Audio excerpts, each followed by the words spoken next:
I have to speak on journalism in the digital age, journalists in the digital age. Well, before I really speak, I have a couple of reservations because this is a diverse group. I have learned that this group consists of delegates from as many as 25 countries. Am I right? That too ranging from Africa, Latin America, Asia. In fact, I love to speak to people from these countries because I have nothing to tell to the advanced countries. So we are very happy. We welcome to the land of culture, history. So, but the problem for me is I really do not know what is the nature and extent of media landscape in your own country. I am sure it will be very diverse. There may be developed media landscapes in a couple of countries, there may not be.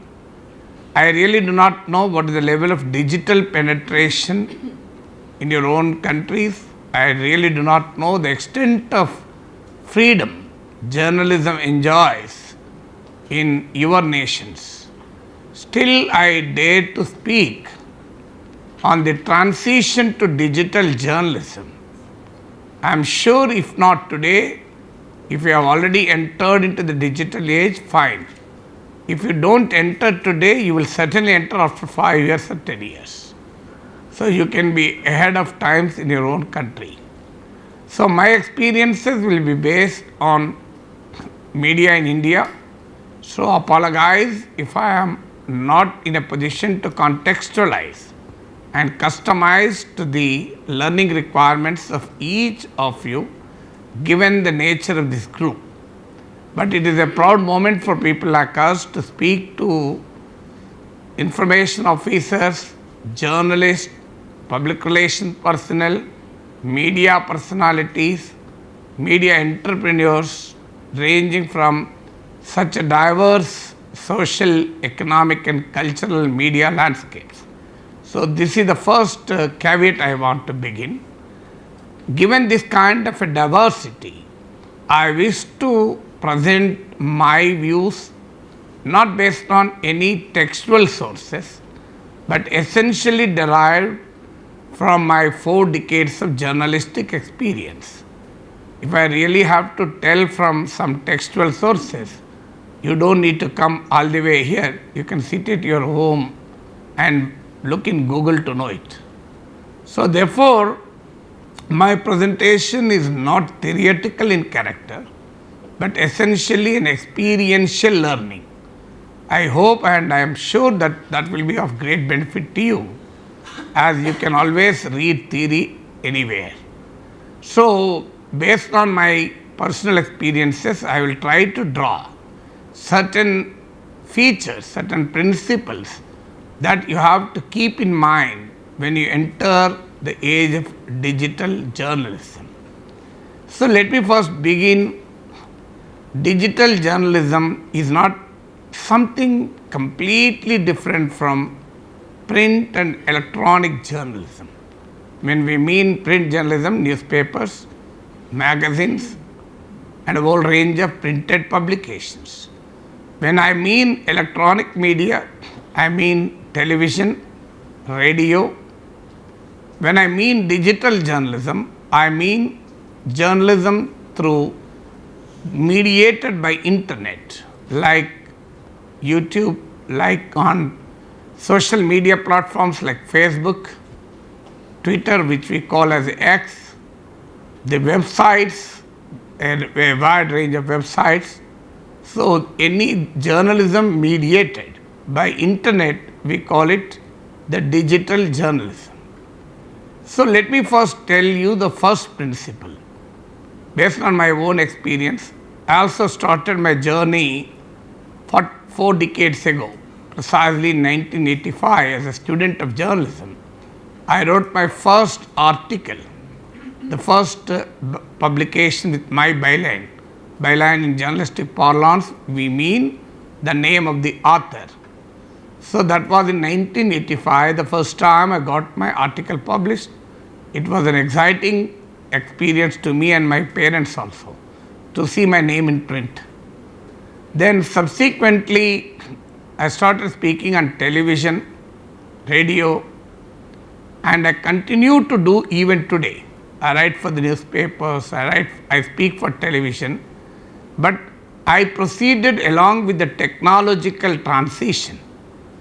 In the print media, we have moved into 24-hour television. I don't know how many of you have 24-hour news television in your own country, but in our country we have dozens of news channels which dish out news 24 hours. Where you watch that channel, every time you get some or other news. We call them as news updates. So I was participating in the news television, that to live news television, from the day it started. So I moved from print to electronic. When the digital age started, when the internet created altogether new world of journalism, I moved into the digital age. I have my own, I've been writing, if you just type Professor K. Nageshwar in Google, you will get hundreds of articles which I have written, even written a week ago also, because I love writing even today. Though people are not liking writing, people like to listen and watch, but as we journalists, we love to write. So that is the dichotomy. But a real journalist, true journalist, should not expect people to come to you. You should go where the people are. Am I right? You can't say I am a great person, but people are bloody fellows are not coming to me. That approach is not acceptable in a communicator's mindset. You have to go to the place where people are.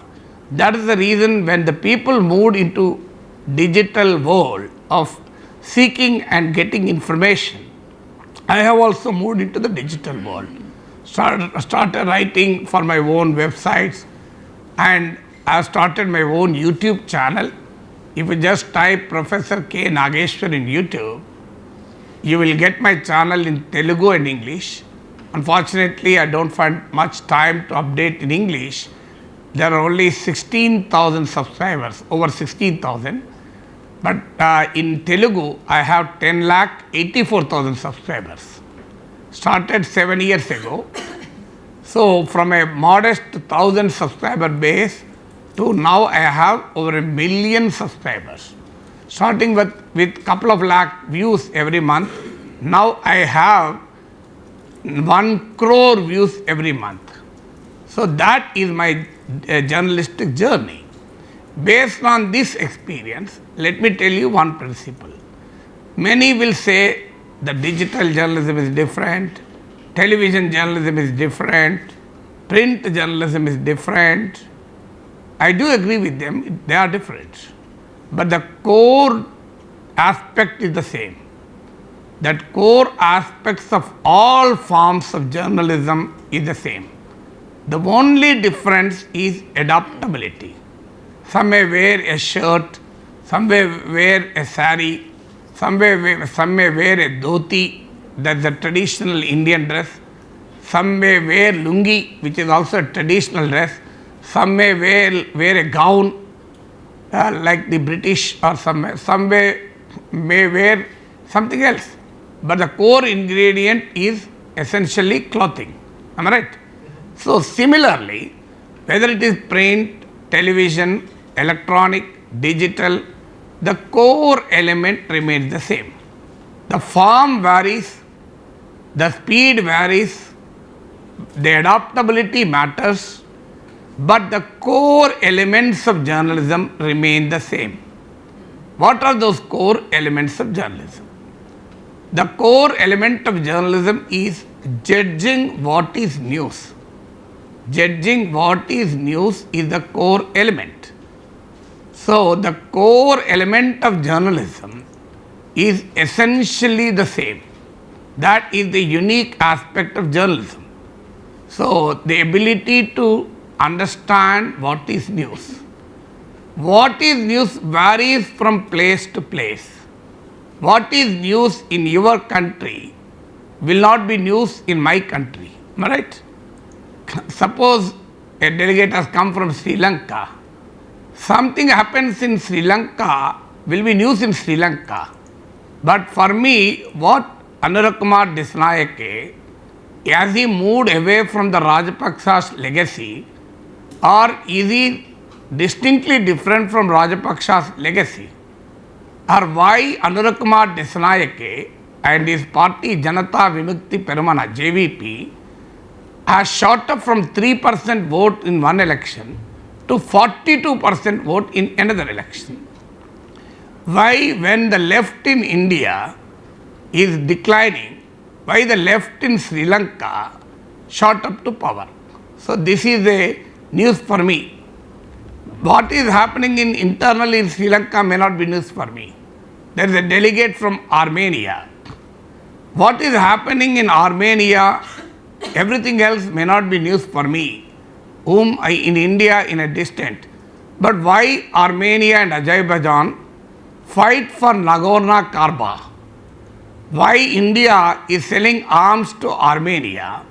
Because Pakistan was supported by Azerbaijan during the recent India-Pak war. So when India's hostile neighbor supports Armenia's hostile neighbor, India and Armenia become friends. So this is news for me.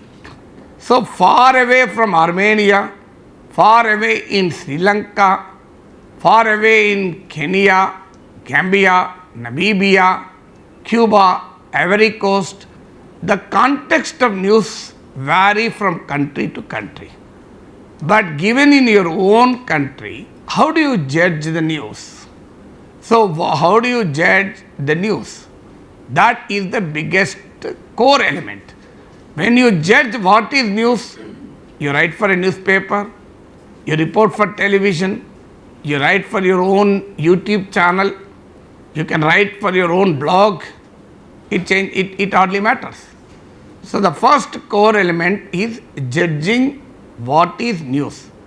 News judgment is the critical element of journalism. The critical element of journalism and the greatest element of journalism according to me is judging what is news. Judging what is news. Why there is a controversy on a dam construction in Ethiopia. So that is news for me. Whatever happens in Ethiopia may not be news for me. Why what happens in Iraq, everything is not news for me. So therefore you have to judge what is news. That's number one. Number two, the writing skill. The ability to put a point in a meaningful manner. The ability to put an idea in an understandable way, in a communicable way, is the art of journalism. Well, it again varies. If it is for a print, you have the liberty of time and space. You can, if something happens today morning, suppose you are writing for a newspaper, you are listening to my lecture. So you have a day's time, perhaps late in the night, you have to file a report. What Professor K. Nageshwar said on digital journalism. So you have few hours of time to recollect what I have said, to go through your notes in a very leisurely manner and file a report. If it is television, you don't have the time. The deadlines, you operate on almost zero deadlines, because live television reporting essentially mean you report as things happen. Digital journalism is much more faster. So as the things happen, you are sitting in my class, you listen to me, you record a small bit, post it on the Facebook. You take a photograph, share it in the X. So you just write based on what I have said.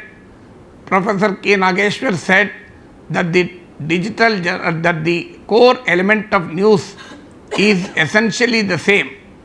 Delivering a lecture to the officers of 25 officers, journalists, media entrepreneurs of over 25 countries in Dr. MCR Institute of Human Resource Development, noted journalist K. Nageshwar said. So you go on writing as I am speaking. So that is the digital journalism.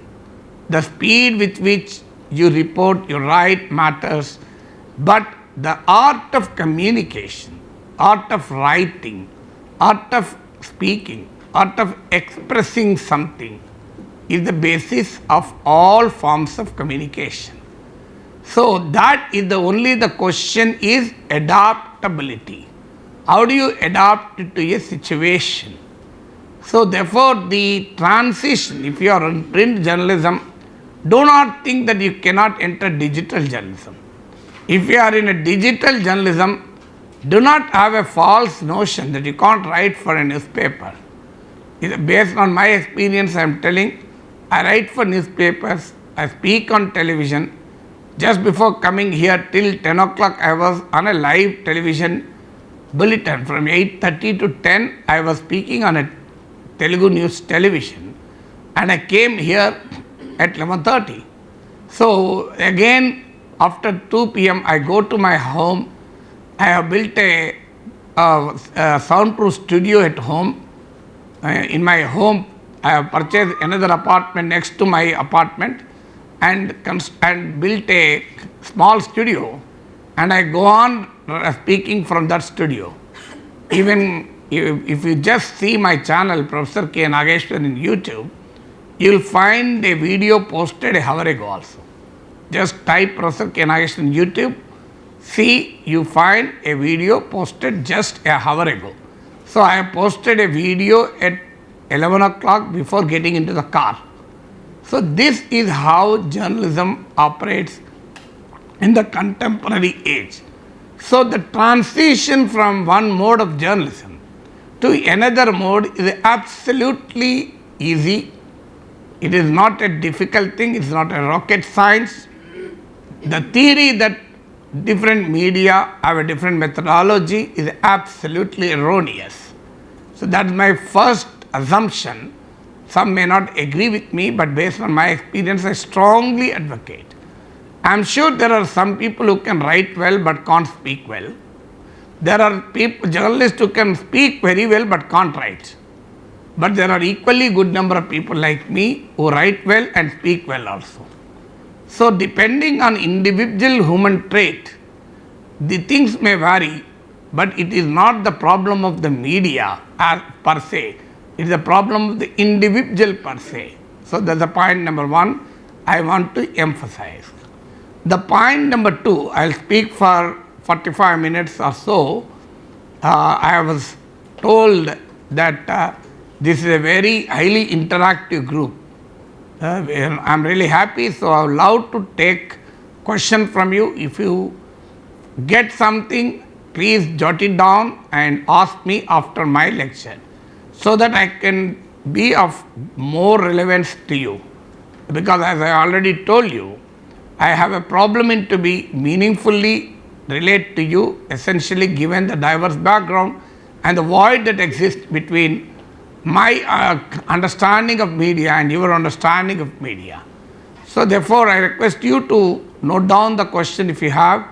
I will certainly give the enough time so that we can have an truly interactive session.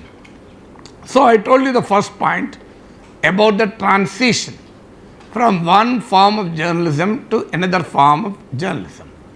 The second point is, there is a wonderful opportunity in digital journalism which hitherto does not exist in the print and electronic. What are the wonderful opportunities?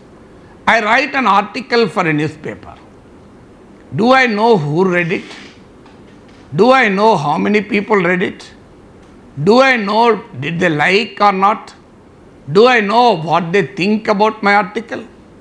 Absolutely nothing. It is only one-way communication. Many editors have self-prophecy. They think that if you meet an editor, they will tell, my readers do not like it, as if that fellow met readers next day, last day evening.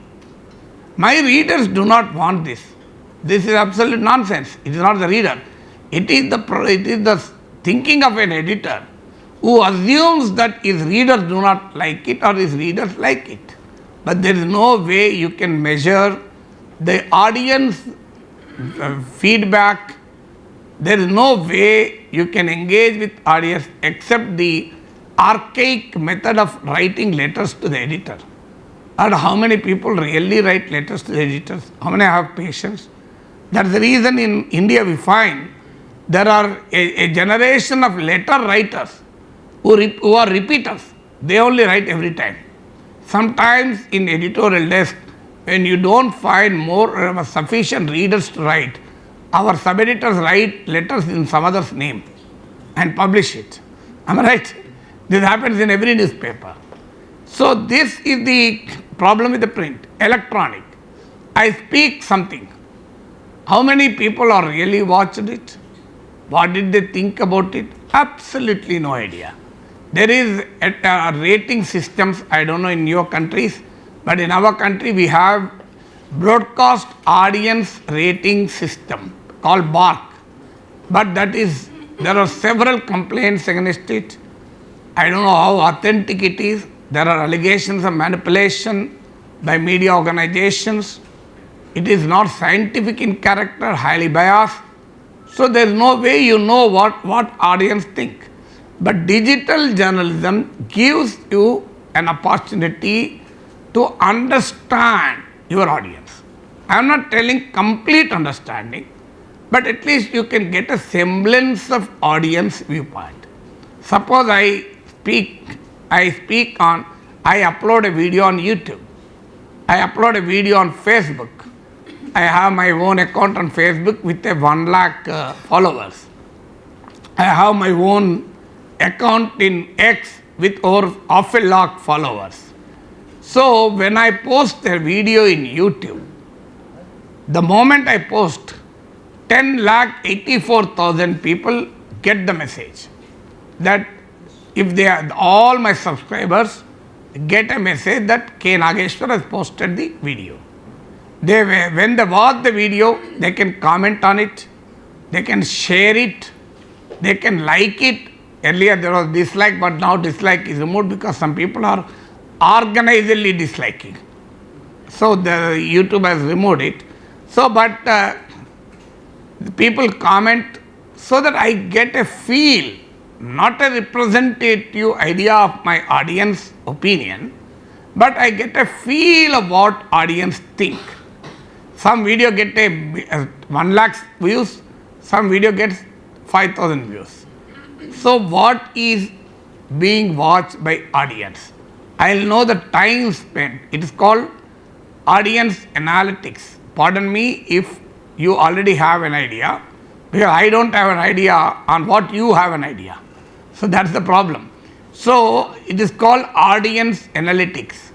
So if I know what my audience analytics, how many countries people are watching, how many people are watching in Telugu, how many people are watching AI, using AI to watch the same video in English, how many people in what geography they are watching, what time they are watching, what is their approximate age group, gender, their demography, how much time did they watch, which device they use, Android phone or iPhone, absolutely entire data I have.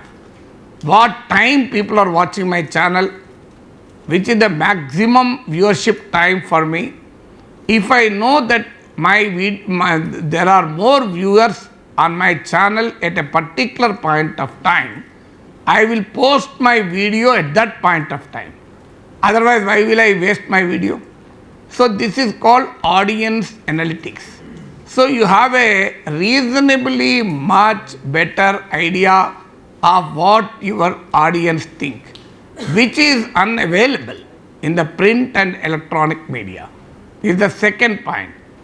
Using audience analytics, you can always change, always make amendments to your content based on audience interest. So every journalist have that. Third, This digital journalism is highly democratized form of communication. What do you mean by democratization of media? Before the advent of digital age, I am a very good journalist. I am a prolific writer. I can create and produce a wonderful newspaper. Still I can't do because I do not have the means to do it.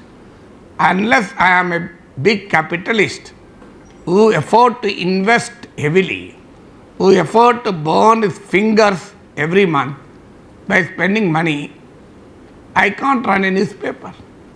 If I want to write an article and reach my reader, I have no independence.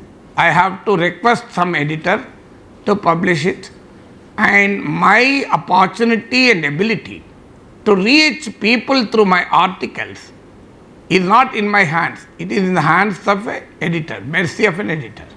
Similarly, the television. I feel speaking on something. I feel this is worth speaking. I feel this is very, very important. But can I do that? Some TV channel has to ask me. Otherwise, I have to convince some other TV channel to broadcast something. So I do not have control over what I can say, what I can write, but the digital world gives me this opportunity. I am a master of my own journalism. I want to write something, I write and publish in my blog.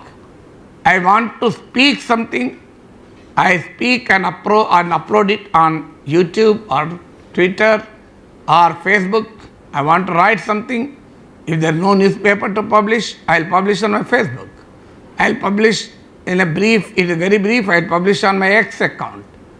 So I will publish on my LinkedIn account. I can publish, I can participate in a discussion on Reddit. So this is called the democratization of media. So it is a great opportunity. Media which was once in the hands of money, those who have money, today it is liberated from the capital. So you don't need to be a big capitalist to own a media. You can have your own media. So the digital age created a media entrepreneurship, a culture of media entrepreneurship. You are the master of your own media. Today my YouTube channel has a better viewership than many TV channels also. I compete with the TV channels with whose setup. So I am much more faster, quicker than the mainstream media. For example, yesterday Saudi Arabia and Pakistan entered into a defense deal, a NATO type defense deal called the Comprehensive Mutual Defense Agreement. If you read today's newspapers, I don't know whether you have read, you had an opportunity to read, this news appears on the page 1 of today's newspapers. But I have spoken on this topic 15 hours ago. So I have given a detailed analysis on Saudi-Pakistan nuclear deal. It's there on my English channel also. If you type Professor K. Nageshwar English in YouTube, you will get it. A 13-minute video which already had 2,000 views. But if you see my Telugu channel, the video is there with already 40,000 views. Well, as I told you, my Telugu channel is very popular because I am very regular on that, and English channel I do now and then. But still there are around 2,000 people who have watched on my English channel the Saudi-Pakistan nuclear deal. So I am ahead of newspapers. I am ahead of TV channels also. Even before the TV channels analyzed, I spoke on the topic. So now this is called the media entrepreneurship. I am the master of my own space. I am the viewer, not just the creator. We the journalist got an opportunity. Even the viewer got an opportunity because it's a video on demand. If you want to watch news on television, you have to sit on the before the television. You have to watch at that point in time. It is an half-an-hour bulletin. You may like only 3-minute element in it, but you have to watch for 30 minutes. to know that 3 minutes which you like. On the contrary, if you are a consumer of digital news, you are simply watch the video which you wanted. You don't have the burden of watching everything which you may not be of interest. That is the reason worldwide YouTube is emerging as major source of news also. The latest study also reveals, Pew Research study reveals, right from United States to India, the new trend is YouTube is fast replacing television and print media as a source of news.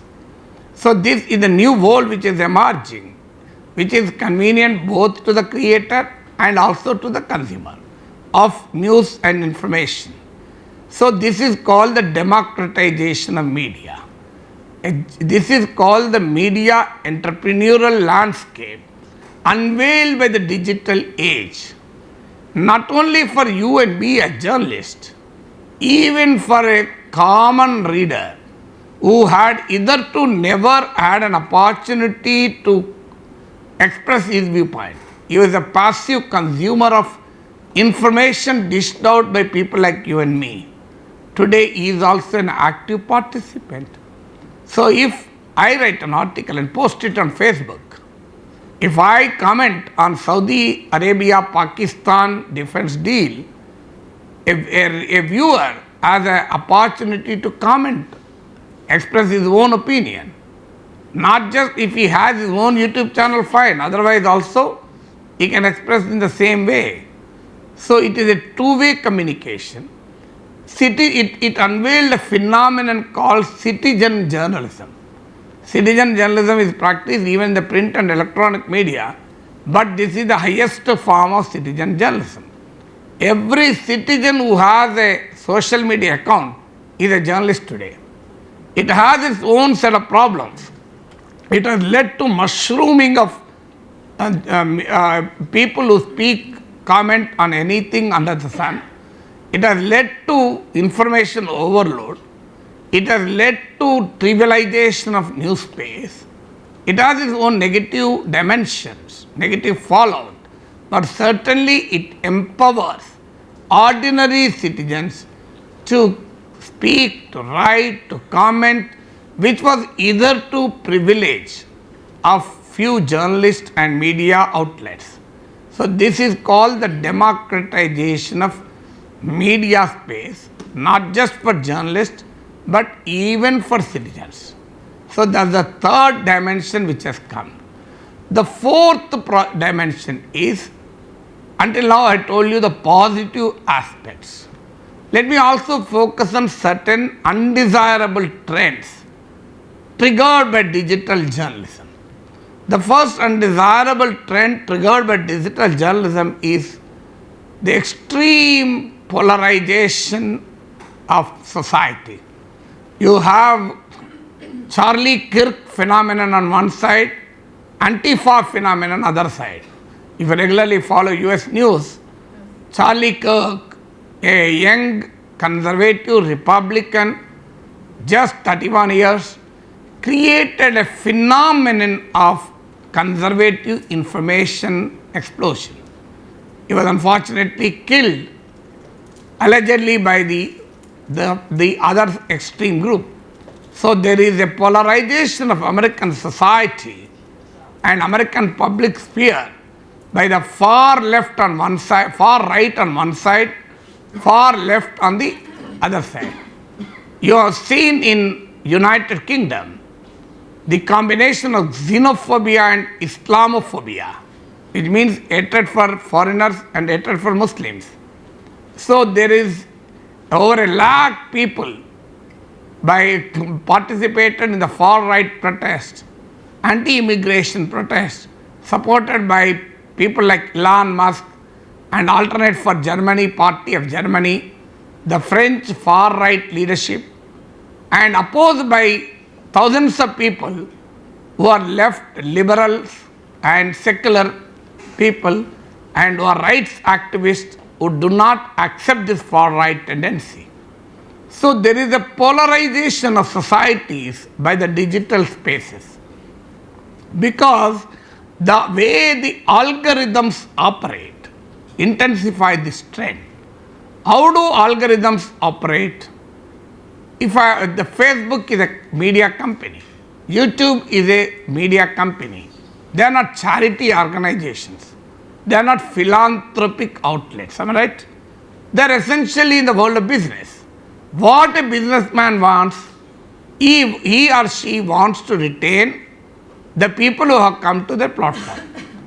What a supermarket owner wants, he wants the customer who has entered into his supermarket to spend more time in supermarket, buy more things. So similarly, digital platforms want to retain audience.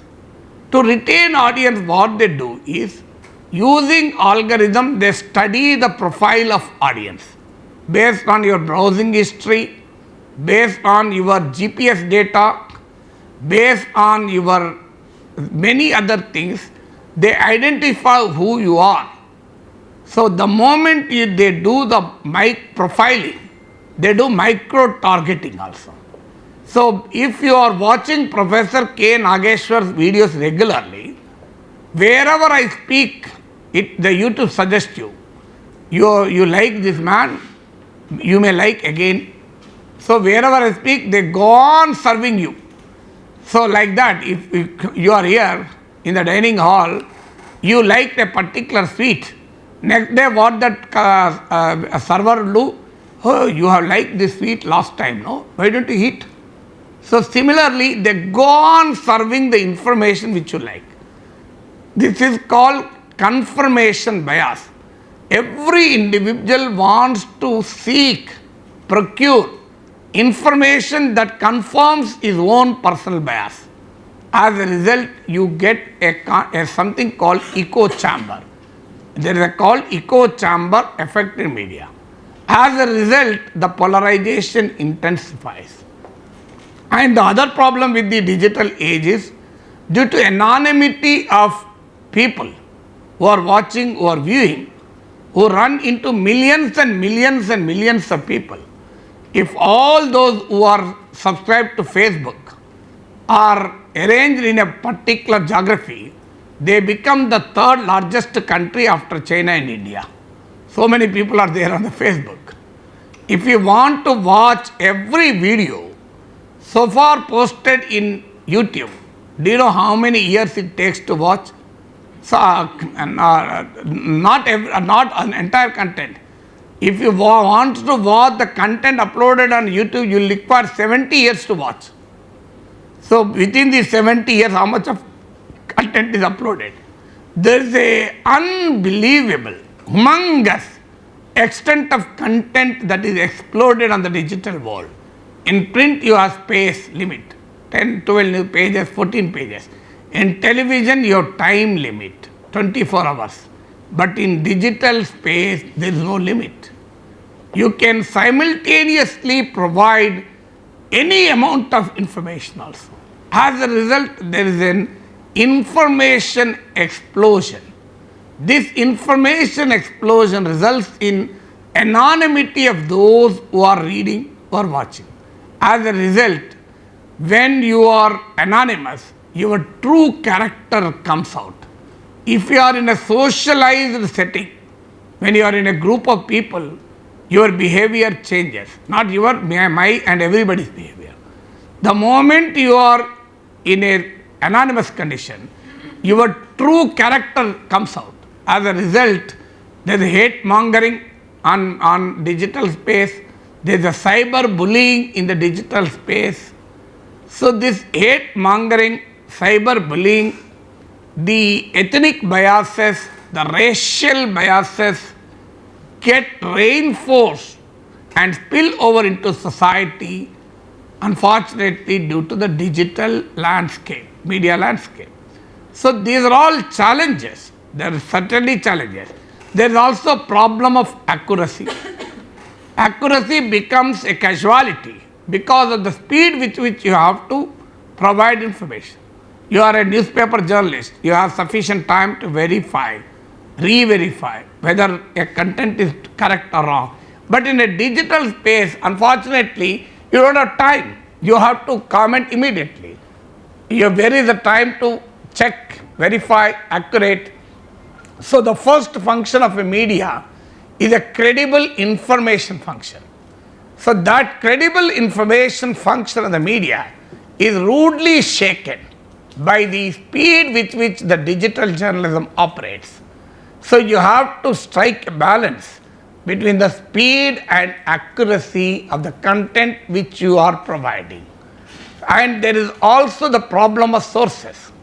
If you type something in internet, you will get hundreds and hundreds of sources of information. It is extremely difficult to judge whether it is correct source or wrong source. And even these generative AI platforms like ChatGPT, Google Gemini, the growth of Elon Musk, quite often there are allegations of growth functioning like a rogue. So you have Facebook, Meta, all these AI-enabled platforms, they are trained on data. They are trained on a given set of data. If there is a bias in the data, obviously there will be bias in the kind of information which ChatGPT gives. So you can't depend on ChatGPT every time. ChatGPT minus mind, brain is disastrous. So ChatGPT or Gemini or Grok or Meta are only tools. They are not end in itself, they are only means. A good journalist uses these tools. If they are only tools, your car is only a vehicle that takes you to the place you want to go, but it can't decide the place you want to go. So if you sit in a car and you do not know where to go, will the car take you to that place? So car is only a tool. If you ask the car to go to Warangal, it will go to Warangal. If you don't tell anything, I think you are going tomorrow. That is the reason I gave that example. I get the feedback before I come here. So you are going to Warangal tomorrow. So if you sit in a car and only when you order the driver to go to Warangal, you will go. Otherwise, will you go? Will the car on its own take you to Warangal? Similarly, the ChatGPT, the digital, the AI sources are only tools. Never, a journalist should never become slave in the hands of tools. Tools should be slave in the hands of a journalist. So a journalist should prevail over tools. Tools should not prevail over journalists. So therefore, I am sure you are trained on how ChatGPT can be used in journalism, how Perplexity AI can be used in journalism, but all that is essentially, all of them are essentially tools. So ultimately, it is your brain which matters. Many journalists do not use the brain. If you mechanically depend on if you mechanically depend on these tools, then you will be doing a big disservice to the world of journalism. So I think I should briefly stop here, so that I was told that you are a very interactive group, so I should benefit from your interaction also. So that is the reason I am stopping here. It is not an exhaustive lecture on what the digital journalism is, but certainly I have put forth enough fodder for brainstorming. Based on your questions, I will use the time available to me. Okay, come on, now start. It is your time now. Please introduce yourself so that I will know the context.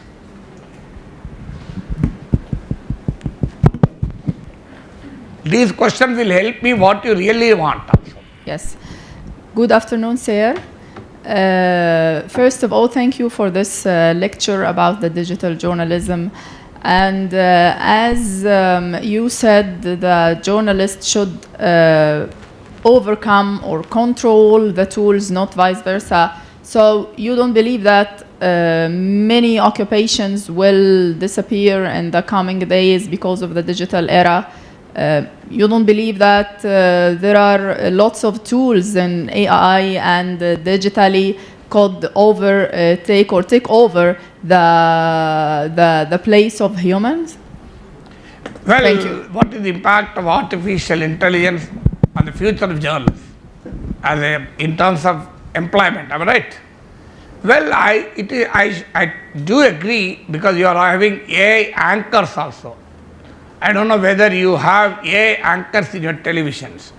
So there are robots which are interviewing. There was an exhibition in Delhi where a robo interviewed our Prime Minister also. So you have AI anchors, you have AI summary. Earlier in the pre-digital age, the sub-editor used to summarize the content. But today you type any Indian publication, I am sure with other publications also, you will find a AI summary. Just type anything in Google, you will get AI summary first. You type India Today. For any news, there is a 2-line, 3-line AI summary. And they will also mention, did our AI summary help you? Please tell, because they are in the testing phase. So AI is doing the work which a sub-editor used to do, perhaps with greater efficiency and speed also. Similarly, today you are also having AI edited stories also. The artificial intelligence edits the story. So that's true. But technology always replaces one thing with other. You can't avoid. You can't avoid that. But it also creates a completely new world of opportunities also. When computers arrived, there were apprehension that computers will replace humans. It is true that the computers replace certain human activities, but myriad other activities were created. Similarly, today in the digital age, there are certain things. For example, the Prime Minister is addressing a public meeting. Earlier, you have to send a reporter to the place with spending a lot of resources and report, listen to what Prime Minister said and report. Today, you are sitting in a television, before television, listening to the Prime Minister and typing your story. So this is a technology. Or you are watching live on a digital platform and you just type what the Prime Minister is speaking. So that is the reason there are things that are changing. Yeah, it's true that they are changing.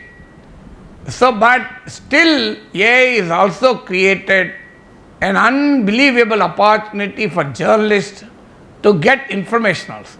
Today I want to comment on, I don't know which country do you belong to?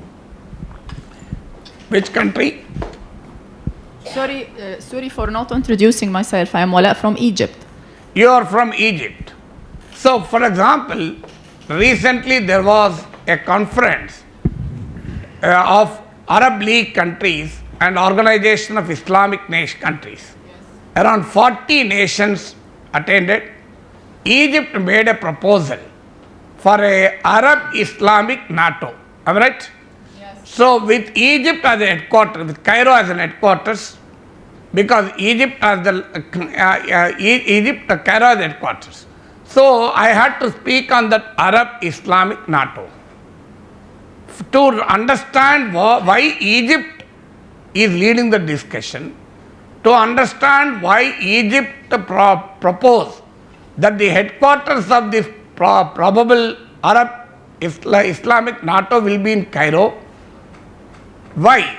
So the Egypt also proposed that the commander will be Egyptian first, which will be rotated.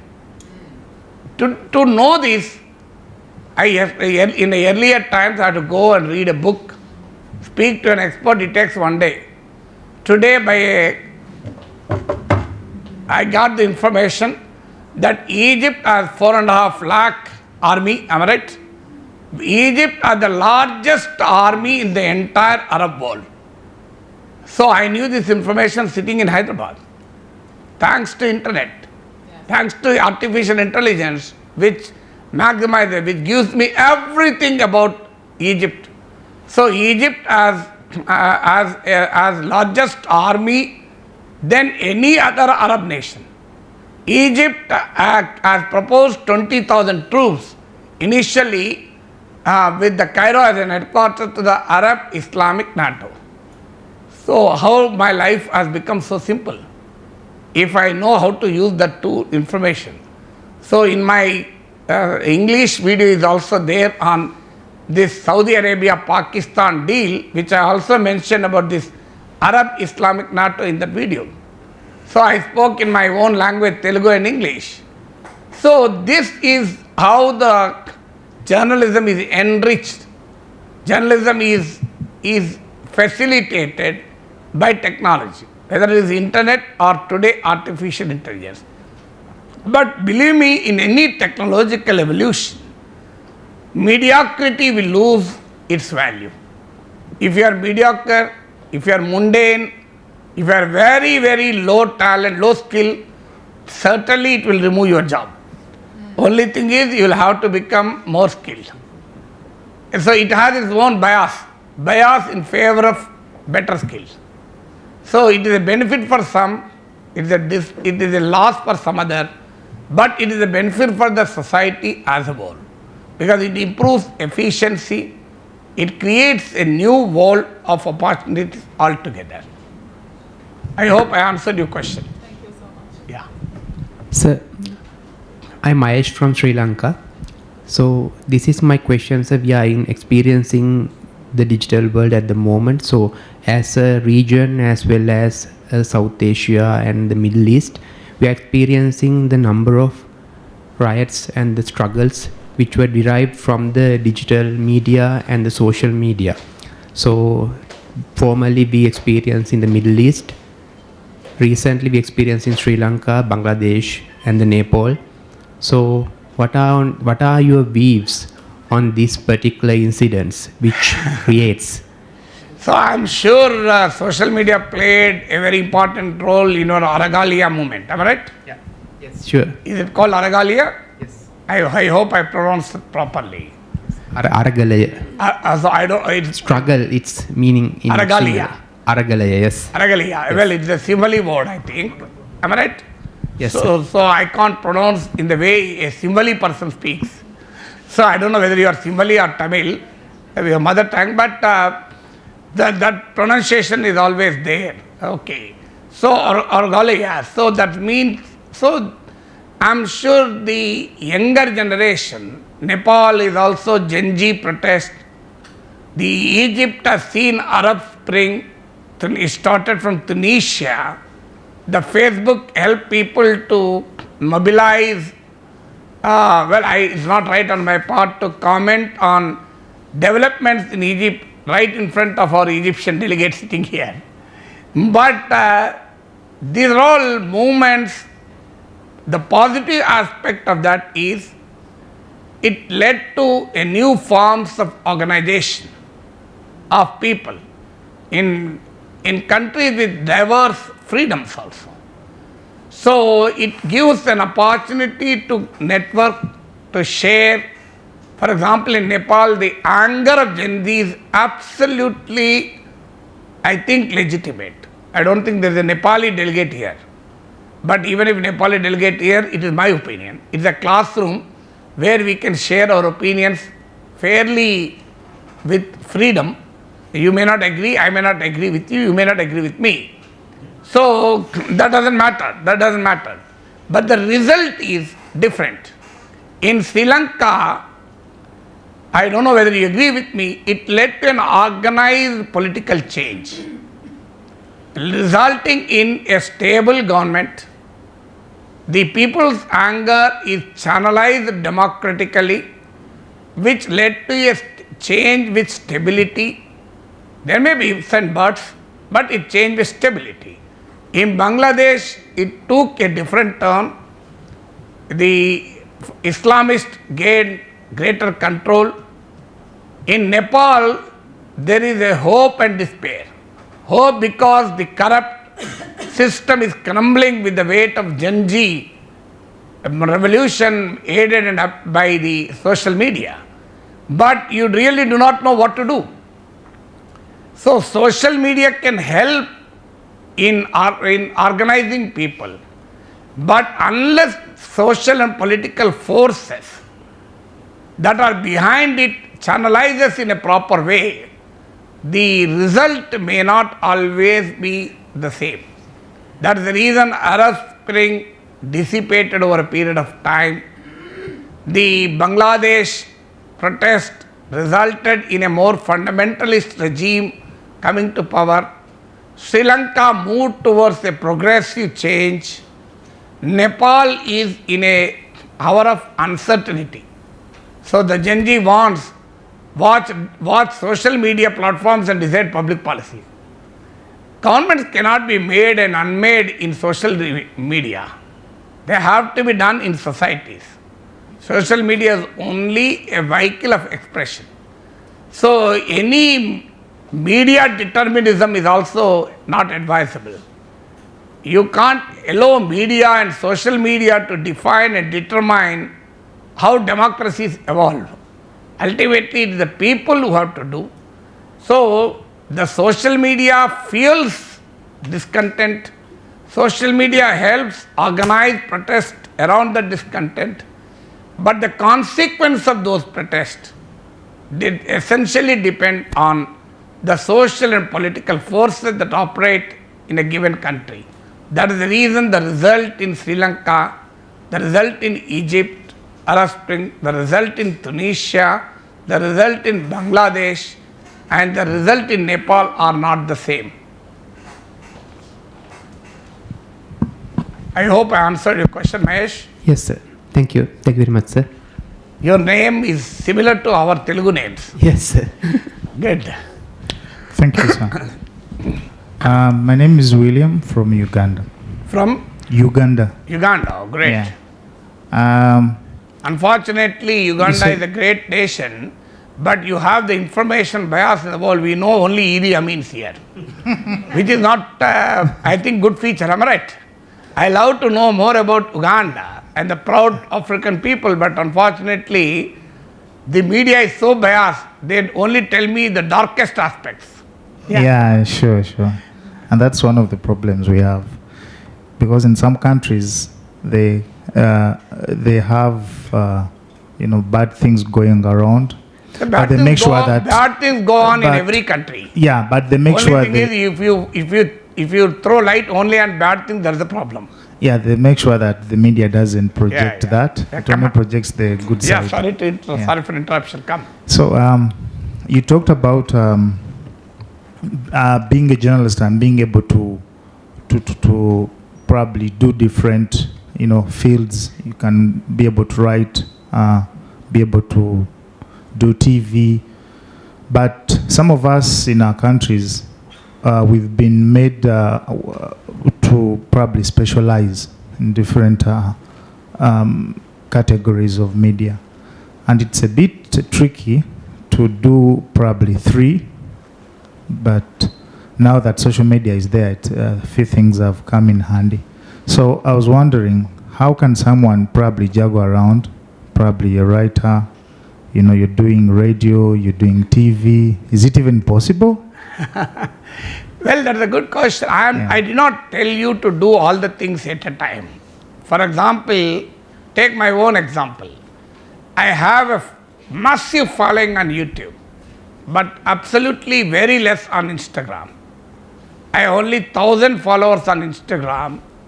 I have 10,84,000 subscribers on YouTube, 1 lakh on Facebook, 50,000 on Twitter and X. So I am also not equally proficient and prolific on every digital channel. Forget about other. So I did not tell that you should always do on everything. It is practically not possible also. You will not find time to do, because Instagram believes in short videos. Instagram, the content of Instagram is little different, more on lifestyle, fashion, entertainment. I am not in that field at all. I am in a very serious socio-political field. So therefore, but I am only telling that there is a convergence of the media also. Today, every printed newspaper is also available online. Am I right? Take anything. You take CNN, every New York Times is online, Washington Post is online, our Indian newspaper, The Hindu, the Times of India. So every printed newspaper has a website. They also have a YouTube also. They may not be very active sometimes, but today every news publication is trying to have presence on every platform. Some may be equally good at both, some may not be equally good. But you have a YouTube channel for TV, you have a YouTube. So this is called convergence of media. If the content is disseminated across platforms. I post a video on YouTube channel, I post it on LinkedIn, I post it on Twitter, perhaps even I may use it to write an article also. So there is a convergence of media which gives an opportunity to multimedia journalism. But not necessarily you have to be multimedia in nature. You can always specialize any one of them. But the point I am telling is, in the name of specialization, you cannot live in silos. Imagine that you are a print journalist, you can't move into digital age. All of us who are I am a digital journalist today, but I am also a print journalist. I was a print journalist, I am a print journalist even today. So many people who are commenting on television are essentially from the print also. You have many people who lost jobs on television, they started their own YouTube channels and doing more and much better. You have Ravish Kumar, a very famous journalist who won the Magsas Award also, with a very critic of the present government in India. So he was in NDTV, and NDTV is taken over by a big businessman called Gautam Adani, who is essentially the alleged friend of our Prime Minister. So he was shunted out because he is a critic of our Prime Minister. And Ravish Kumar started his own YouTube channel, and he is reaching out to millions and millions of people. Till yesterday he is a television journalist, today he is a digital journalist. So that is the transition which is possible. I was only telling about the possibility and the feasibility of transition. I am not telling that you should always write, comment, speak on every platform. It is your choice, your convenience, and your passion to be on any one platform also. Yeah. Less questions, any other clarification? Because more questions will help me to understand what you exactly need. Because I have not got into the minute skill point of view. What kind of skills are required? Because I was expecting that you already have some expertise. So I can't undermine your expertise and tell you the basic skills. But certainly if there are questions, I can always answer them. Thank you. I'm Wanachai from Thailand. Thailand. Yes. Good. And that's interesting. I spoke on why Thailand and Cambodia fought for a Hindu temple.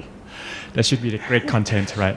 And I spoke on how the Thailand Prime Minister got into trouble by speaking to Cambodian king, and which is leaked. Unbelievable, you know a lot, a lot more than me.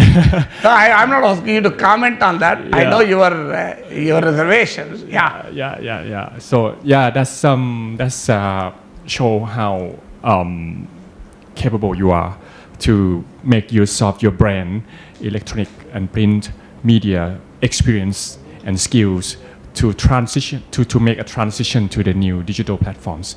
That's what exactly I would like to get you to share how our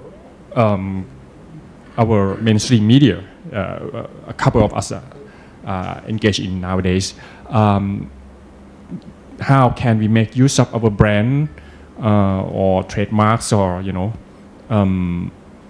journalism, mainstream journalism, to promote the digital platform, let's say like YouTube or X, to be successful, because there is some instance in my country as well that you showed the example before about those who lose job from mainstream media, which happened a couple of years ago in the disruptive times, very turbulent at that time. So many people lose job, even the big channels. There is some channel called Money Channel, very popular and very valuable. So one of the announcers in this channel lose job, and finally she ends up being the YouTubers, and now she's been very successful, even more than in the past. So what is the technique, or what is your advice in terms of making use of our brand as a journalism, or as a real journalism to be successful in the social media creators? Well, I think the question which I understood is what are the techniques of become a popular social media journalist. Am I right? Right. So like a popular YouTuber like me, right, or somebody else. Yeah. Well, the first technique is ability to instantaneously comment, because digital media works in a culture of immediacy. So I can't say if something happens, I can't say I'll speak after 1 day. I can't speak after 10 days. So that if you speak immediately, there will be a huge response. Thailand, Cambodia fought on border. If I speak on this topic now, nobody will watch, am I right? So you'll have to be on 24-hour basis. That doesn't mean you don't sleep. So you'll have to be very, very immediate, culture of immediacy. That is number one technique. Number two technique is tell a lot of things in as brief as possible. That is the principle of journalism, even in print, even in television. Digital journalism, normally attention span is less, but it again varies. I have videos, 1 hour videos of mine with lakhs of views, but normally you are advised to be as brief as possible, because in the digital world the attention span is very less. So in newspaper, in a newspaper, when you are reading one newspaper, to throw it away and take another newspaper, it takes a lot of time. In a TV channel, you have a remote in your hand, you can very easily move to another channel. In digital, it is much more faster. So therefore, to retain the audience attention, you should be, generally it is advised to be brief with exceptions. As I told you, I am myself an exception with lakhs of views for a long videos also. So you should have the ability, you should acquire the ability to give information in a capsule form to meet the requirement of lesser attention span. Third is the use of visual, audio, graphics. I don't do anything in my channel, I only speak, but normally it is advisable to present it in a more attractive manner, using graphics, using visuals, using lot of things, but I don't have so much resources, and so therefore I specialize only in speaking. You will find only me in many of my videos also. In some of my videos there are other visuals also, but in many of my videos, the video which I do at home, there are no visuals. I only one visual myself. So, but normally you should have a visual presentation skill. If you don't have, you should have somebody to help you also. That's the third. Fourth is balance the speed with accuracy. So you have to give information very fast. That doesn't mean you should not be accurate. 5, you have to study the audience analytics regularly. What matters, what is of interest to the audience. 6, you should have audience engagement also. Like if you have time, you can reply to the comments. You have to share that content across other social media. So that you have to build your own community of people who read you, who watch you. So this is another technique. So these are all basic techniques to become very popular. 7 is patience. You don't become popular overnight on YouTube. As I told you, when I started in 2018 January, my YouTube journey, I was an editor of a newspaper till October. I was also a professor of journalism. So I resigned as an editor. For 3 months I was wondering what to do besides my teaching assignment in the university. Then I started my YouTube channel. Do you know, in the month of January, I had only 2.5 lakh views, 1,000 subscribers. In the month of August, I had 93 lakh views, 93 lakh, where is 2.5 lakh, where is 93 lakh? And I have 10 lakh 84,200 subscribers today. So you have to have patience also. Constantly study what content is selling in the sense is getting popular, what content is not popular, why is it not popular. So this kind of audience research you'll have to do on a regular basis to become popular. And again the same news value, something is being contested, something is being debated, something is being discussed, so something which is timely, something which is of curiosity, these are things which obviously tell.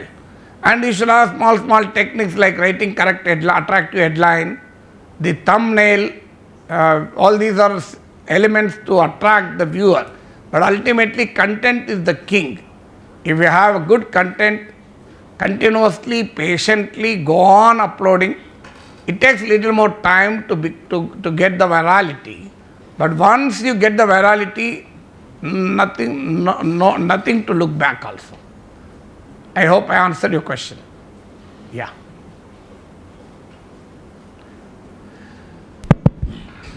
Thank you. Good morning, Professor. My name is Kalumbulumpa from Zambia. We have well appreciated the fact that we are moving into the digital space in terms of journalism and the dissemination of information. Now, I want to get your views, your thoughts with regards access to news, information on digital platforms. I know for a fact that in Africa, in most communities, we still have an issue of access to digital platforms, and we may not just take it for granted that everyone will have access to these digital platforms. How do we then, as media journalists, navigate the issue of moving to digital platforms and also navigating the issue of access? How do we bridge that gap if we are to reach the audiences that we want to reach with what we are publishing? Well, you're right. If your country doesn't permit a free flow of information, I do agree it's not so easy. Because if the government has a lot of restrictions on, for reasons best known to them, they may be valid, they may not be valid, because all societies are not similar. So there are dissimilar conditions in different countries. There are countries where there is a social unrest, there are countries, there are ethnic strife, there are countries which are very unstable. So for different reasons, the governments in their own wisdom might have imposed certain restrictions. Sometimes the very character of the governments may not be democratic enough to allow free flow of information. So you can't do anything, use the digital access, or else you come out of the country and get into some other country and do. If you are a journalist in Afghanistan, well, the country has too many restrictions on freedom of expression. So if you are a journalist in Afghanistan, so you have to learn what law permits there, what governments permit there, and operate in the domain only. You can't be a rebel. unless you want to be. If you want to be, whom am I to stop you? So you have to understand, for example, in certain countries, the political content may not be allowed, but other content may be allowed. So you have to use the form of content that is allowed on the digital spaces. So in certain countries, the very people's access to digital world is also small. In our country, in the YouTube, for example, YouTube started in 2009.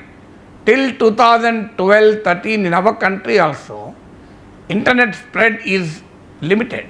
The cost of internet was very high. The technology, the mobile phones are also, not all the phones are not smartphones. So in our country, in India also, it's only a last decade phenomenon. Obviously, the stage of development in certain countries may be 10 years backward also. In some other countries, 10 years forward also. So depending on the level of development and the kind of technology available, the freedom that is allowed, you will have to calibrate on all those factors. So that's the only way you can. Otherwise, I can't advise you to get into trouble. So you'll have to operate in that given domain which you have. So you are the best judge of how things happen. So learn to understand the limitations. Learn to optimize the freedom and facilities you have. First, so do not complain about lack of freedom and facilities when you are not even using optimally. Many people complain many things without optimally utilizing the facilities. So there are problems in every country. There are challenges in every country. So, but you'll have to learn to operate in that kind of a context. Am I right? So, thank you. Sir, one more question. So that you said earlier that we should access to the information very quickly when regarding the political issues or any other news items which prevail in other countries. So according to experience, how could you access to such information very quickly from your experience? Can you let us know, sir? Well, first of all, you should have the passion. I work for 17 hours a day. Unless and until I have some other work, I read, I write, I speak. Morning 7 to night 11, 12. So it's a madness. So it's a passion, or you can call it a madness. I have a huge learning appetite. So that's the reason when Sri Lanka, like you asked, I speak with Sri Lankan examples. When somebody from Egypt speaks, I immediately started with Egyptian example.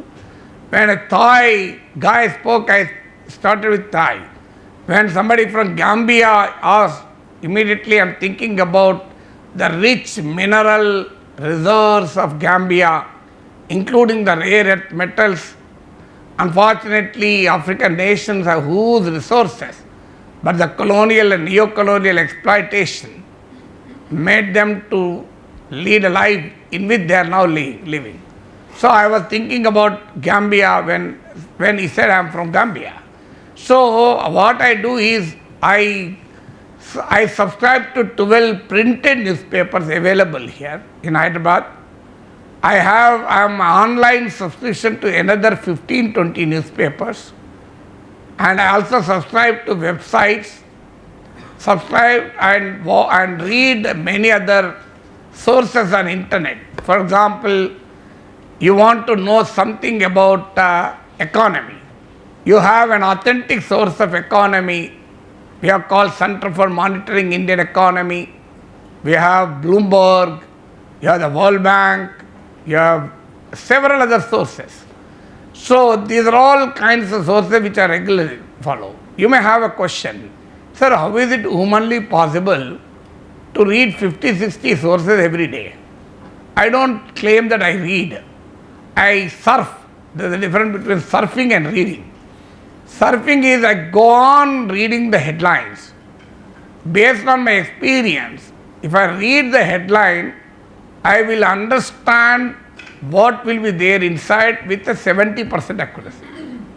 Sometimes I may read the highlights.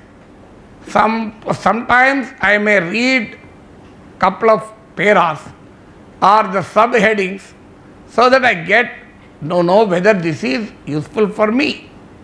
So I immediately store it in my digital library kind of a thing on my mobile or system, and I go back to it when I wanted it. If I want to read on, for example, the Arab Islamic summit that happened at Qatar, if I want to read about Israel attack on Qatar, based on the topic, which is a vertical learning, based on the topic I go on digging deep. The horizontal method of acquiring information is reading generally all the sources to know what is happening in the world today. The moment I zero in on a topic, I start reading more on the topic till I get a satisfaction that I can speak on this topic with reasonable authenticity and credibility. Then I speak. Fortunately, I have a huge memory which is in terabytes. So that's a fortunate thing. So, well, I process. I have a brain which is fairly very efficient in processing information, and immediately speak. If I read 5,000 word article, the moment I read that article, I can speak half an hour without even looking at a piece of paper. I can summarize that 5,000 word article in 30 minutes. Immediately after reading, without even second reading also, without taking any notes also. Well, this may not be there with everybody. If you can't, you take notes, you read second time, you try to identify important points, so the effort, more effort is needed. But certainly, if you can do it, I can do it. If I can do it, you can do it. If someone else can do it, we can always do it.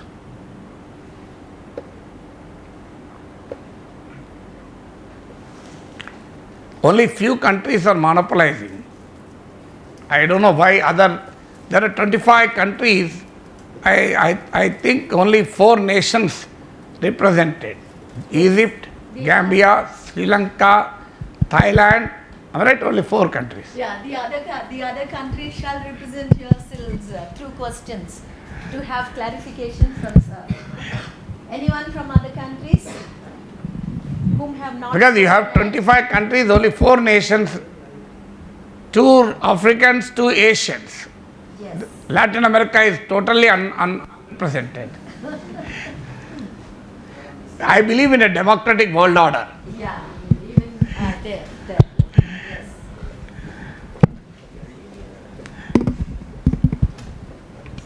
Hello, my name is Lucy from Dominican Republic. From Dominican Republic. Yes, Fortunately, I know very little about your country. Next time I come, I will read about your country and come. Yeah. Yes, please. I don't have a question now, but I want to say something about the question that your country. Yeah, please. About that. When people think about social media, they think like it's only to be active and post. The truth is that we have to do it, but with a strategy. We need to understand the audience that we have and how to talk with them, understand what they need. And I think this is so important to grow in social media. It's not only post and be active. You need to understand what they need to, and what is the best way to talk with them. And that's it. I think how to understand what the viewers want. Am I right? Can you repeat? Can you clarify the question? I don't have a question. It's only a comment to the question that he said. Oh, you are expressing your opinion. Yes. Yeah, good. Yes. Very good. Yeah.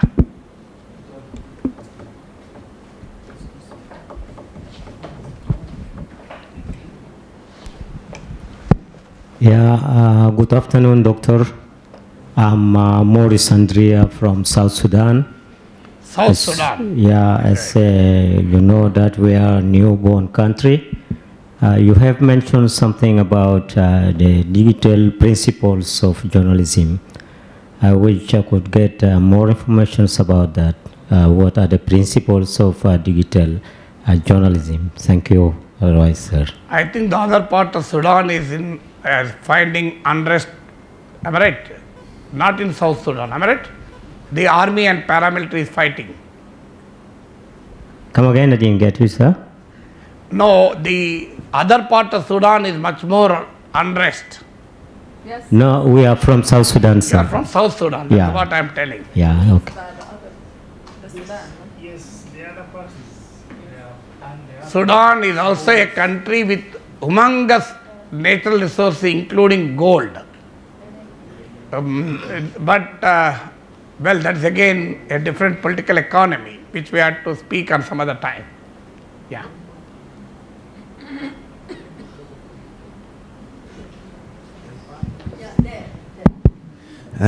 Thank you, Doctor. My name is Muhammad Azmuti from Palestine.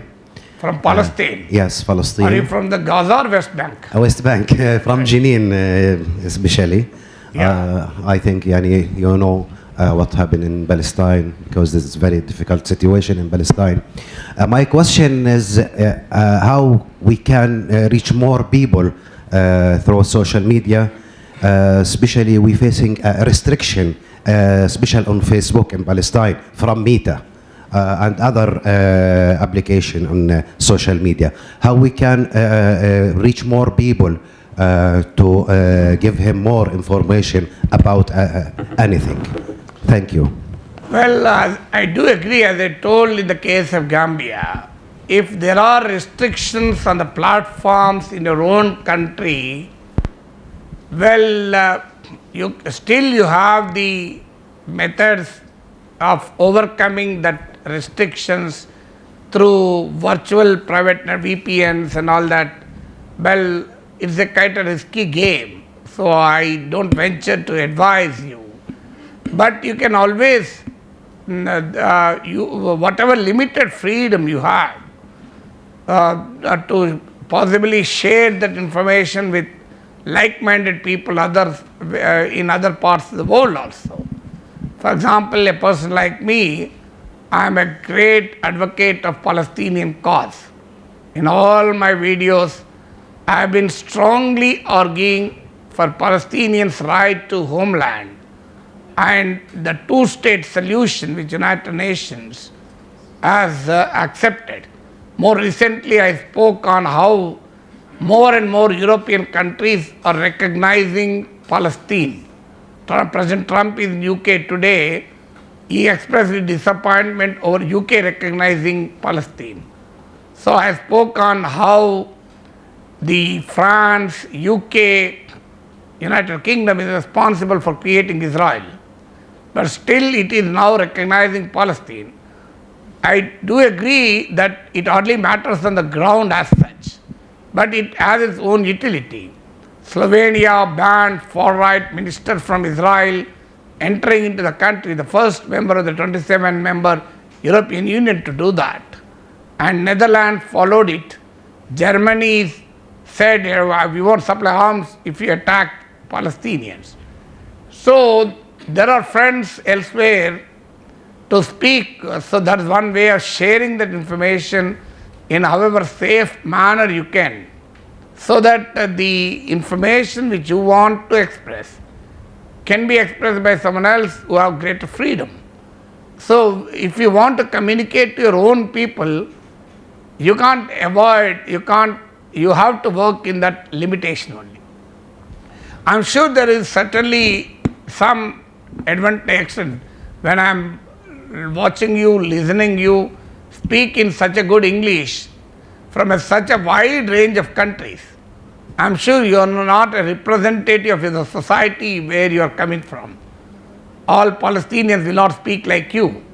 All Gambians will not speak like our friend. So therefore you have a special responsibility to utilize the talent you have to communicate you to your own countrymen, but you'll have to remain in the context in which. So you have to use the existing social media. You should have, if your own country has a social media, for example, China has a lot of restriction, but it has its own social media. So you'll have to use the freedom which you have. So that and continuously try to expand that freedom. That's the only way out also.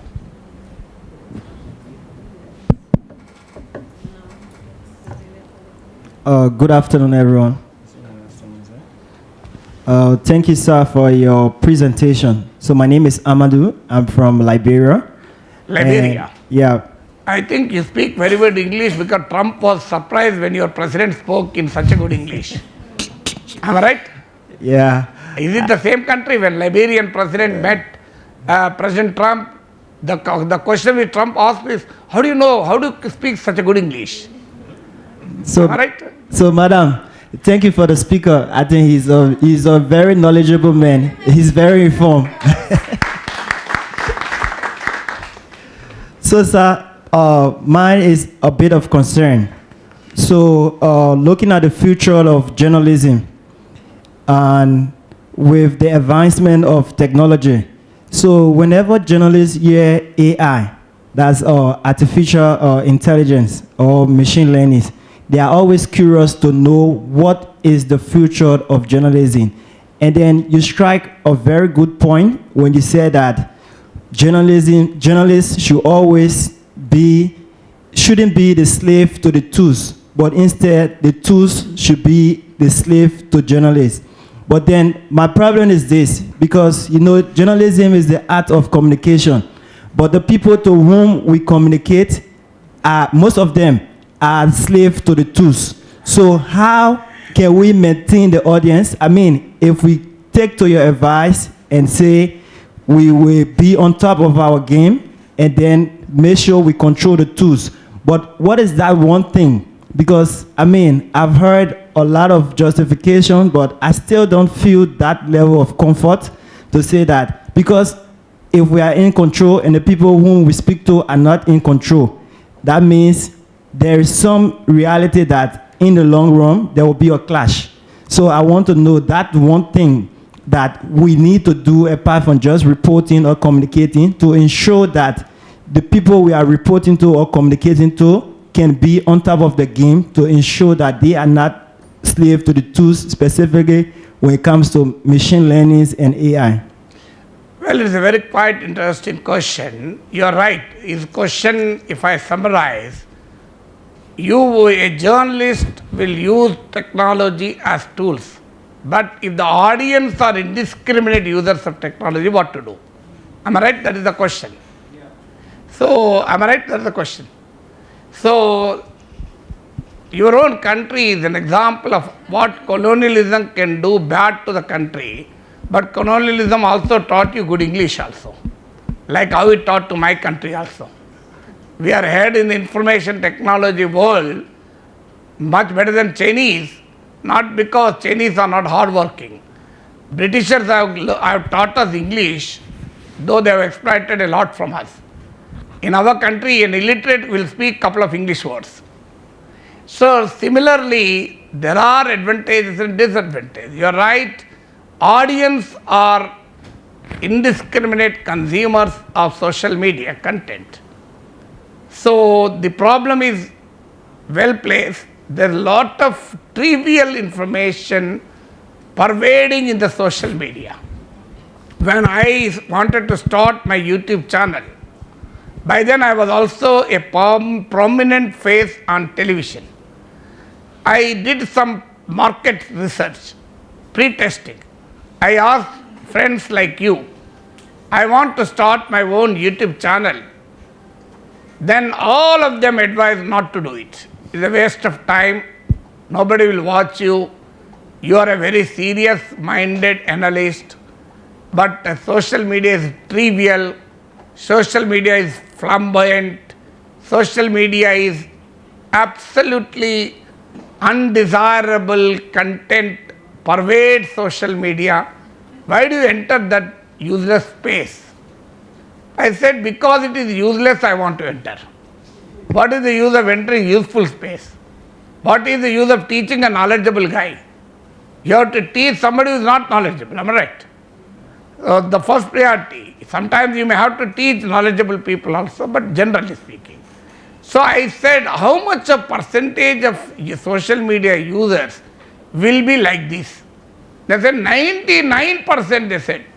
Then I said 1% I can use them.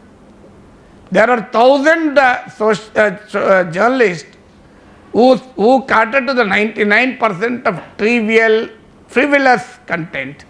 But there is no competition for that 1%. I will grab that 1% space. And I started working on that. Today what I am, with over 1 million subscribers, earning more than what I used to earn as a professor before retirement. So I am reaching out to millions and millions of people. With all humility, I will tell you, with all humility, you are going to Warangal tomorrow. If I am with you on the road, at least 10 people will come and meet you. 10 people will come and meet you. I was coming to give a lecture here. The previous speaker, am I right? Dr. Kishore. Yes, sir. Yes, sir. So he met me while coming here and said, sir, one selfie before you go. So the earlier speaker wanted to take a selfie before I entered this. How did this achieve? With all humility, this was possible only thanks to media to begin with and social media later. It becomes you a celebrity, it becomes you popular. These times my wife complained, I can't come with you to a cinema, I can't come with you to a restaurant. So because 10 people will flock you to take photographs. So I'm losing privacy, she says. So what should I do? I'm a small man, but that's the problem. That's the glamour associated with the screen, not my problem. So I do agree, audience are like that. I don't like it. When somebody says, sir, I am your fan, I don't like it because I'm not a fan of anybody. Believe me, I'm not a fan of anybody. I'm a fan of content. I'm a fan of learning. But you have to respect them. You have to respect them. Somebody asks a selfie, how can you deny that? So the point I'm telling is,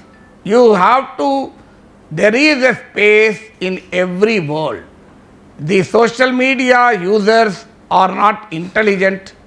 Social media users are frivolous. But there is sufficient space in that frivolous, trivial. I will tell you my own experiences. People say that only entertainment sells on digital space. Frivolous things, trivial things sell or watch on digital space. But I spoke on Keynesian economics. There's a video on Keynesian economics on my channel which has garnered nearly 2 lakh views. So there are people, all kinds of people in social media. You have to continuously create taste. You have to create media literacy also. You have to educate the audiences also. It's a long effort, it can't be done by you alone. But as it is a long time, you try to educate. But you can't run away from the situation. People are not using these tools intelligently, but you have to use them intelligently to make people use intelligently also. Yes, please. Good afternoon. I'm Husna Ali Suleiman from the United Republic of Tanzania. I would like to thank you for the good presentation, of course, informative one. My question is, I'm still in the digital age, but please allow me to ask in terms of public relations perspective, as I am a public relation practitioner. When you, in posting in social media, when you post something concerning your organization, so the audiences will be commenting negative comments concerning what you have posted.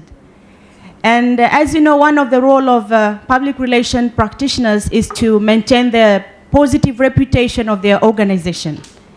And if you turn off the commenting, so you won't be engaging the audience. So I want to hear from you, your opinion, what to do. If you turn off commenting, you won't engage the audience. If you go to the comment section and reply the real negative comments concerning your organization, you won't be maintaining the positive reputation. So I just need your... No, it's a wonderful dilemma. I thought that it is there in India, it's there in Tanzania also. Perhaps because India and Tanzania are very good friends. So it's a serious problem. Simple solution is allow people to comment. You don't read comments. I don't read comments at all. As a result, I lose some useful feedback also. My wife almost once in 3 months advised me, is it necessary to speak on YouTube? Because my wife can't tolerate even a single comment on her husband. Am I right? Normally women are very protective of their husbands. Sure. Not the men, unfortunately, quite often. So I may be a little bad, but it's a fact. Let us accept it. Women are more productive. So they can't tolerate somebody calling their husband useless fellow, nonsense. So, but my point is, remember always, there are certain occupational hazards. If you are a doctor, you are more vulnerable to infectious diseases. Am I right? Yes. COVID, the first category of people who are affected are frontline people like doctors. So when you are a doctor, you are vulnerable to infectious disease, you are vulnerable to hepatitis B. If you are a traffic constable, you are vulnerable to dust allergy. You are maintaining traffic on the road, you can't say dust, I have a dust allergy. You are a habitual speaker like me and you are more vulnerable to throat pain. Am I right? You are a soldier in army, you are more vulnerable to possible hostile attack. So you are a driver running a car throughout the day, you are more vulnerable to accidents. Similarly, people in public life are vulnerable to abuses. You should have that kind of courage. If you are a cinema actor, if you are not popular, nobody will bother about you. If you are popular, when there are 90 people appreciating you, there are 10 people who will criticize you also.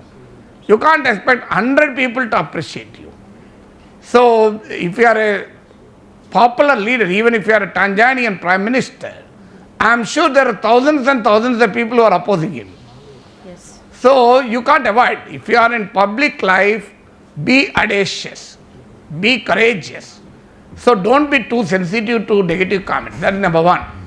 Number two, sometimes don't care those comments. The moment you care them, you react to them, their game is won. They want you to divert. I have a disorder, personality disorder. If somebody abuses me, I'll speak with greater vigor. So I'll speak more. So some very rare, now and then if it is inevitable, you can answer to their criticism, but not necessarily referring to a particular person, because otherwise you will become bold and say, oh, you have commented to you replied to me, I will ask more questions. Yes, yes. So never allow that fellow to be happy with commenting. Okay. Then you try to answer it in a very generic form, not referring to that particular comment. That's the second method. Third method is, you can have techniques in social media also. You can delete the comment. You can have a button which says comments can be published only after they are approved by the admin. And you can also block that fellow. But problem comes is when you are very popular. I used to do it at the beginning. Now I get thousands of comments every day. So it is humanly not possible to block those fellows, to comment them. But there is another technique. Today what is happening is, if somebody admonishes me or abuses me, 20 of my supporters are coming on that fellow. So how can you say Professor Nageshwar like that? You are useless fellow, they are telling. So my own audience are reacting. Your fans. So my fans, quote unquote fans, are reacting. So that is the battle won for me. So my army is expanding. And believe me, those fellows who are abusing you are also helping you to grow, as you rightly said. If there are comments, there is engagement. If there is engagement, your online presence increases. Algorithm doesn't understand whether that fellow is appreciating or abusing you. It only understands that there is some action, so immediately it multiplies the viewership. Okay. So that is the weakness of algorithms. So if you stop comment section, you will become less popular. So try to convert the disadvantage into advantage. Vietnamese leader Ho Chi Minh once said, turn the disadvantage into advantage. You have to turn the disadvantage into advantage. That's the only way. So ultimately you should have the thick skin to absorb the negativity. So otherwise you can't be in public life. So I spoke here for more than an hour. Thank you. Can I guarantee that all of you like my lecture? May not be. Some of you may not like me, some of you may like me. Even if you don't like me, you may not tell openly. That's a part of life. If I don't come for lecture, nobody will dislike me, nobody will like me also. The problem is also, when you are in public life, you are vulnerable to useless fellows, anonymous fellows commenting. But these days, artificial intelligence is also acting to remove such useless content. But you can't completely eliminate the menace. AI will help you to reduce it, but completely you can't eliminate. Quite a knowledgeable group. That is, I'm really happy because many of the points which I did not tell are coming now. Because I have another personality characteristic. If you provoke me, I'll speak more. Yeah. So that's the characteristic of a communicator.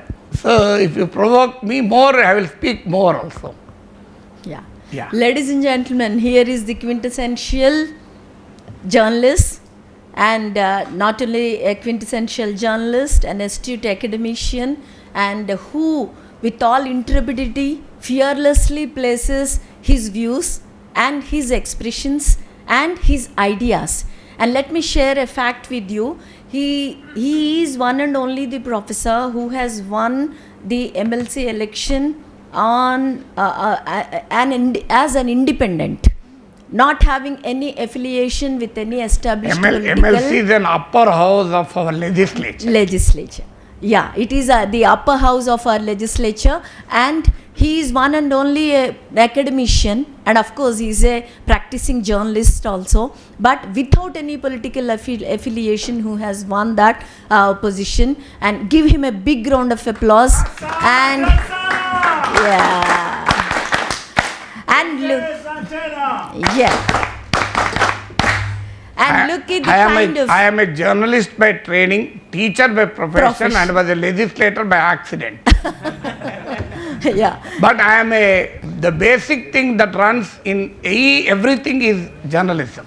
And look at the kind of oceanic knowledge that sir possesses, like one of the delegates also was mentioning, and you were really appreciating. This is the way a communicator has to have. He has to keep himself abreast of what is happening, especially the journalist. When you are talking, and when yesterday sir was inquiring about what are the topics that have been covered and who are the participants. Of course, though we do share all this with him, but the idea of that particular inquiry was to relate to what he is speaking. And they mention about a country, he has a relevancy to that country, whether in terms of his knowledge, in terms of expression of the current affairs of that particular country. That makes the speaker more relevant and more connected to the audiences. That's why when he says, someone was saying it is your fans, and yes, he has the fans. not